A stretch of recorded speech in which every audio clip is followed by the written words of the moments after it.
Edmund Rice was born to Robert Rice and Margaret Rice ní Tierney on the farming property of West Court, here in Callan. Edmund Rice was the fourth of 7 sons, although he also had 2 half-sisters, Joan and Jane Murphy, the offspring of his mother's first marriage. The boys of the Rice family obtained education at home through Patrick Grace, a member of the small community of Augustinian friars in Callan. Edmund Rice arrived in Waterford City in 1779, aged 17, to work for his uncle Michael. The Rice business was chandlery. They owned many large stores in the city and supplied all the ships in the port. At the age of 23, he married Mary Elliot, the daughter of a Waterford tanner. Mary died tragically in January 1789 following an accident when thrown from a horse when out riding. Mary was pregnant at the time, and a daughter was born on her deathbed, also named Mary, and she was born handicapped. Edmund was left a widower with an infant daughter to look after. Following his wife's death, he began discerning a vocation to join a monastery, perhaps in France. One day, while discussing this vocation with the sister of Thomas Hussey, the Bishop of Waterford, a band of ragged boys passed by. Pointing to them, she cried, "What?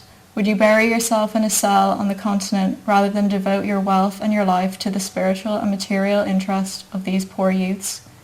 When his uncle died, he left all his business to Edmund. After settling his business affairs in 1802, Edmund devoted his life to prayer and charitable work, particularly with the poor and marginalised of Waterford. In 1802, when he established a makeshift school in a converted stable in New Street, Waterford, he found the children were so difficult to manage that the teachers resigned. This promoted him to sell his thriving business to another prominent Catholic merchant, a Mr. Kwan, and devote himself to training teachers who could dedicate their lives to prayers and to teaching the children free of charge. Despite the difficulties involved, Edmund's classes were so popular that another temporary school had to be set up on another of his properties, this time in nearby Stephen Street.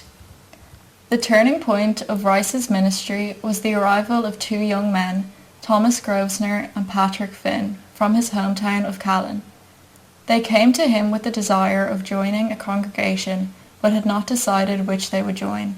As it turned out, they remained to teach at Edmund Rice's school. The subsequent success of the New Street School led to a more permanent building named Mount Sion, where construction began on the 1st of June 1802.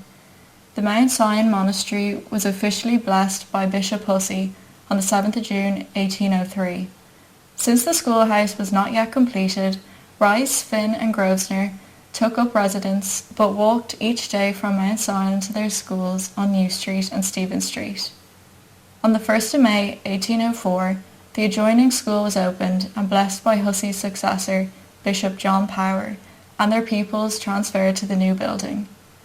Thanks to the appeals of some of Rice's more influential friends, a request made to the local Church of Ireland bishop for a school licence was eventually granted. By 1806, Christian schools were established in Waterford, Carrickonshaw and Dungarvan. In 1808, 7 of the staff, including Edmund Rice, took religious vows under the authority of Bishop Power of Waterford. Following the example of Nan O'Nagle's Presentation Sisters, they were called Presentation Brothers. This was the first congregation of men to be founded in Ireland and one of the few ever founded by a layman. Gradually, a transformation took place among the key kids of Waterford, largely attributed to Edmund and his brother's work, who educated, clothed and fed the boys. Other bishops in Ireland supplied Edmund Rice with men, and these he prepared for the religious life of a life of teaching. In this way, the Presentation Brothers spread throughout Ireland. In the 1820s, further difficulties emerged owing to the expansion of the society and its becoming 2 distinct congregations. From this time on, they were called the Christian Brothers and the Presentation Brothers. The motto of the Christian Brothers was, "The Lord has given and the Lord has taken away. Blessed be the name of the Lord forever." On the 9th of June 1828, the North Richmond Street House and Schools in Dublin were established by Edmund, the foundation stone being laid by the politician Daniel O'Connell, when thousands of onlookers turned up for this great occasion. The building housed the brothers' headquarters for many years, and the present residence incorporates the original house built by Rice, who lived here for several years, beginning in 1831. Today, O'Connell School is one of the best-known schools not only in Dublin, but all over the country. In February 1838, Edmund Rice left the North Richmond Street community and returned to Mount Sion in Waterford, aged 76 and by now in poor health. From this time on, Edmund Rice spent an increasing proportion of his time at Mount Sion and the adjoining school, showing a continued interest in the pupils and their teachers. He would also take a short walk each day on the slope of Mount Sion, but his increasingly painful arthritis led the community superior, Joseph Murphy, to purchase a wheelchair for his benefit.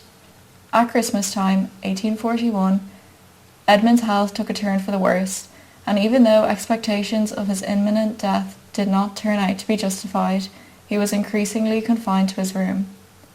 After living in a near comatose state for more than 2 years, in the constant care of a nurse since May 1842, Edmund died at 11 a.m. on the 29th of August, 1844 at Mount Sion, where his remains lie in a casket to this day. Large crowds filled the streets around his house in Dublin to honour him.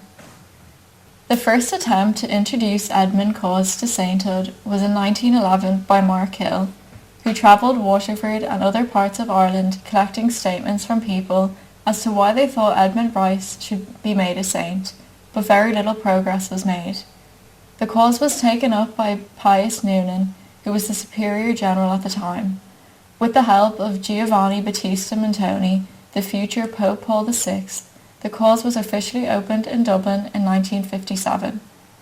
In 1976, the Historical Commission of the Dublin Archdiocese recommended that Edmund cause be brought to Rome, and the Holy See agreed to look into it.